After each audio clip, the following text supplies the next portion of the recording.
Jambo na karibu tena, ni wakati mwingine tena tunakutana. Pasina shaka upo salama kabisa. Changamoto 5 zinazomsubiri Papa mpya.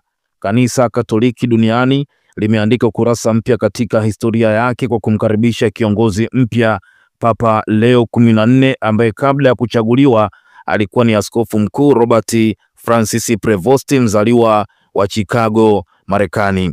Kuchaguliwa kwake kumekuwa tukio la kihistoria lililozua shangwe, furaha na matumaini mapya kwa zaidi ya waumini bilioni 1.4 wa kanisa hilo duniani kote. Katika ibada yake ya kwanza takatifu ndani ya kanisa la Sistine, mahali patakatifu pa mafumbo na historia ya upapa, Papa Leo 14 aliongoza misa kwa unyenyekevu mkubwa, akianza kwa kukiri dhambi na kuomba msamaha kwa Mungu. Kwa sauti ya matumaini na wito wa mshikamano, alisema, "Najua ninaweza kumtegemea kila mmoja wenu kutembea nami tunaposonga mbele kama kanisa, jumuiya ya marafiki wa Yesu, kama waumini, kutangaza habari njema, kutangaza Injili." Lakini pamoja na matumaini haya, Papa mpya anakwenda kukutana na changamoto kadhaa. Kati ya nyingi, hizi ndizo changamoto 5 kubwa zinazomsubiri Papa Leo 14 katika safari yake ya kiutume. Changamoto ya kwanza, unyanyasaji wa kijinsia na watoto. Kuanzia miji ya mashambani ya Ulaya hadi barani Afrika, Kanisa Katoliki limekabiliwa na msururu wa shutuma za unyanyasaji wa kingono dhidi ya watoto katika miongo michache iliyopita. Kesi zenye ushahidi wa kutisha zimekuwa zikigonga vichwa vya habari na kuacha umma na maswali mengi juu ya swala hilo. Uchunguzi uliokuwa na matokeo ya kuhuzunisha zaidi ulibaini kuwa watoto wapatao 216,000 nchini Ufaransa walikuwa wametendwa vibaya kingono na washiriki wa makasisi tangu mwaka 1950. Mnamo mwaka 1995, Askofu Mkuu wa Vienna nchini Austria alijiuzulu kutokana na madai ya unyanyasaji wa kijinsia yaliyotikisa kanisa.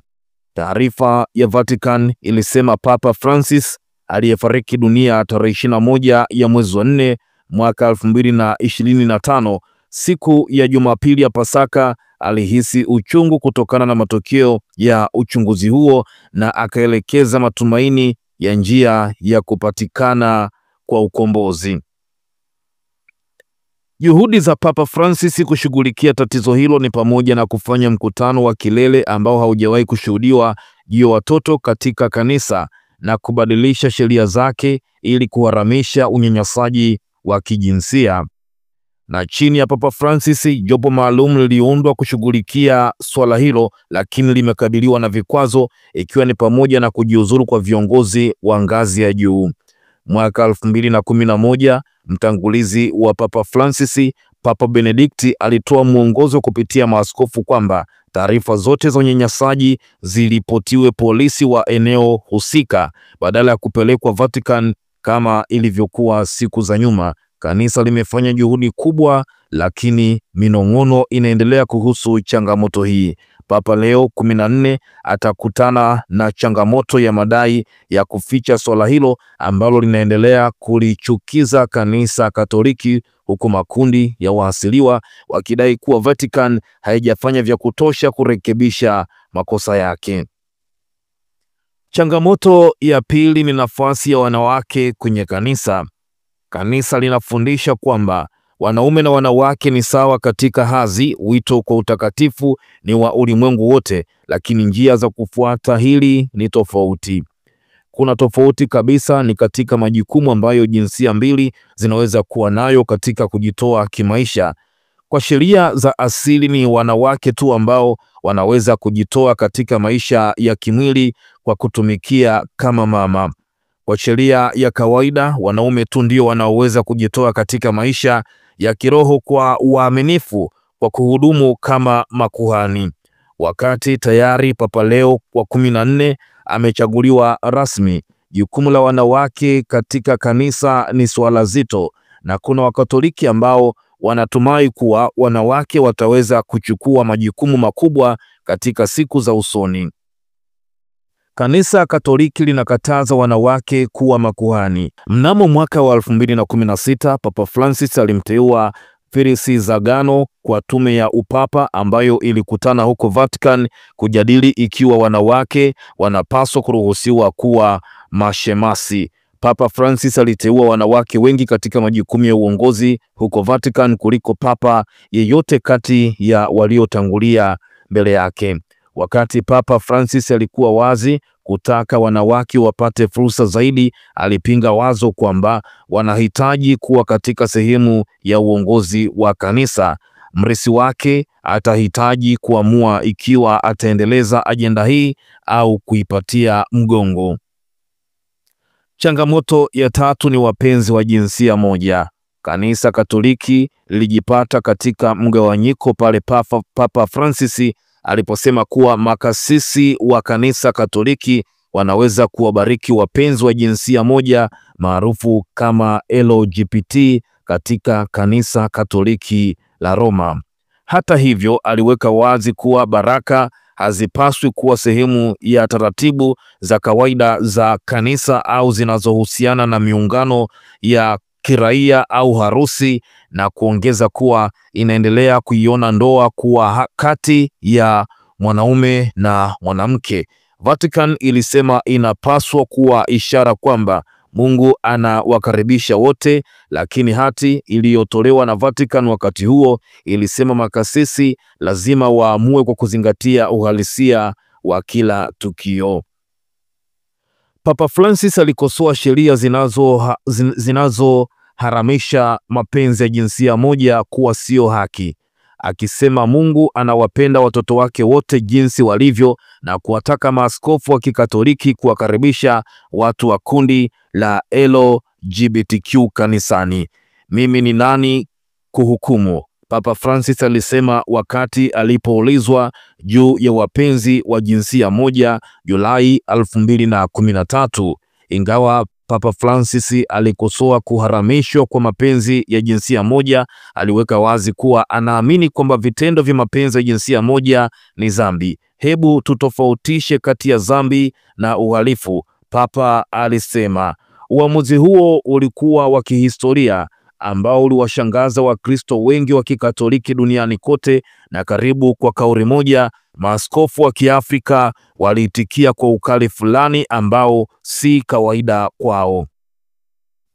Wazo hilo lilipingwa moja kwa moja katika nchi za Malawi, Nigeria na Zambia pamoja na Jamhuri ya Kidemokrasia ya Kongo.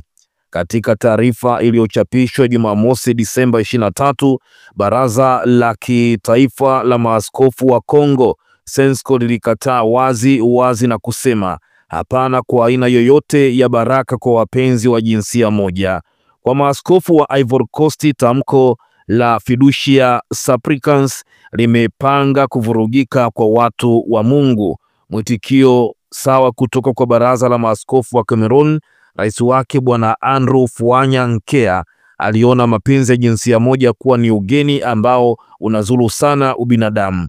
Huko Senegali, askofu mkuu wa Metropolitan wa Dakar, Monsignor Benjamin Ndiaye, ndiye aliyebeba sauti ya wenzake na kusema hawapitishi hukumu kwa watu, lakini wanakemea mpango wowote wa kutaka kuhalalisha mapenzi ya jinsia moja. Swala hili ndani ya Kanisa Katoliki limezua sintofahamu. Upande mmoja kuna wahafidhina wanaokataa kubariki ndoa zisizo za kawaida, na kwa upande mwingine wana mageuzi wanaodai kwamba ulimwengu na kanisa vinaweza kubadilika. Changamoto ya 4 ni tuhuma za ubadhirifu. Benki ya Kanisa Katoliki imekumbwa na kashfa za ubadhirifu wa pesa, huku baadhi ya waliokuwa viongozi wa ngazi ya juu wakituhumiwa kwa ufisadi. Papa Francis aliunda tume kukagua shughuli za benki ya Vatican ambayo ina fedha za Kanisa Katoliki kufuatia kashfa hizo na kufanya mabadiliko katika uongozi wake. Papa Francis alitoa amri ya kukabiliana na utakatishaji fedha. Mfano wa viongozi wa kanisa hilo waliohusishwa na kashfa za ufisadi ni pamoja na kasisi mkuu Monsignor Nunzio Scarano aliyeshukiwa kuhusika na utakatishaji fedha. Yeye pamoja na wenzake wawili walikamatwa na polisi wa Italia kwa tuhuma za kujaribu kuhamisha euro milioni 20 ambayo ni sawasawa na dola za Kimarekani milioni 26 kinyume cha sheria. Kardinali wa ngazi ya juu Vatican Giovanni Angelo Becciu naye alijiuzuru baada ya kushukiwa kutoa fedha za kanisa na kuwapa ndugu zake, ingawa alikanusha kufanya kosa hilo. Pia alihusishwa na mkataba uliokuwa na utata wa kuwekeza katika kujenga jengo la kifahari mjini London kwa kutumia fedha za kanisa. Kardinali Becciu alikuwa mshauri wa karibu wa Papa Francis na pia aliwahi kuwa katibu wa Vatican. Changamoto ya 5 ni demokrasia na ushawishi wa kisiasa. Katika upapa wake wote, Papa Francis alijitokeza kuwa na ushawishi katika demokrasia na kisiasa, akiwa ametembelea zaidi ya nchi 60 katika ziara zake. Sio tu kwamba alikuwa anaangazia nguzo iliyomsimamisha kiimani, bali pia aligusia masuala yanayoathiri dunia katika kipindi husika na kutoa mwelekeo wake. Suala la kuheshimiwa kwa wahamiaji ilikuwa muhimu sana kipindi chake, lakini pia aliunda madaraja na madhehebu mengine ya Kikristo, dini zingine na hata wasio na imani za kidini. Katika ziara yake, kwa mfano, kwenye kituo cha wanaotafuta hifadhi nje ya Roma mnamo mwaka 2016, aliosha na kubusu miguu ya wakimbizi ambayo ni pamoja na Waislamu, Wahindu, Wakristo na Wakoptiki. Suala la vita vya Gaza pia hakulifumbia jicho. Aliita vita huko Gaza kama ugaidi, na tangu mwanzo wa mgogoro huo alitoa wito wa kusitishwa kwa mapigano mara moja. Papa alikuwa ametembelea Palestina mwaka 2014. Wenyeji walisema walipokea kitu cha kipekee ambacho ni sala yake ya amani iliyoandikwa katika ukuta uliochorwa kwa saruji ambao unazuia Bethlehem kutoka Jerusalem, sehemu ya kizuizi cha ukingo wa magharibi na Israel. Wakristo wa Palestina walimuomboleza Papa wakati wa kifo chake na kusema kuwa wamepoteza rafiki wa dhati. Alikuwa ni mmoja wa viongozi wachache duniani waliokuwa wakiunga mkono haki za Wapalestina, na alikuja mbio kutafuta amani katika eneo hilo, mkazi mmoja alisema. Pia vile alikutana na familia za Waisraeli waliotekwa nyara na Hamas mnamo 7 Oktoba mwaka 2023. Makubaliano ya mwaka 2014 ya kurekebisha uhusiano kati ya Marekani na Cuba ni mfano mwingine wa mafanikio ya diplomasia ya upapa. Marais wa wakati huo Barack Obama na Raul Castro walimshukuru hadharani Papa Francis kwa kufanikisha mchakato huo. Pia katika ziara ya kihistoria, Papa na askofu mkuu wa Canterbury walifanya safari ya pamoja kwa mara ya kwanza, akijumuika na kiongozi mkuu katika kanisa la Scotland. Dhamira yao ilikuwa kuleta matumaini na kuhimiza viongozi kutafuta amani ya kudumu nchini Sudani Kusini. Ukweli ni kwamba Papa Francis katika uhai wake hakutegemea dini, kabila wala nchi, bali alijitahidi kuleta dunia pamoja, huku wachambuzi wengine wakichukulia hilo kuwa msimamo thabiti dhidi ya makosa. Sasa ni suala la kusubiri kuona ikiwa Papa Leo 14 atachukua njia gani wakati wa uongozi wake. Tuachie maoni yako, lakini kubwa na mengi zaidi, endelea kukaa karibu na sisi.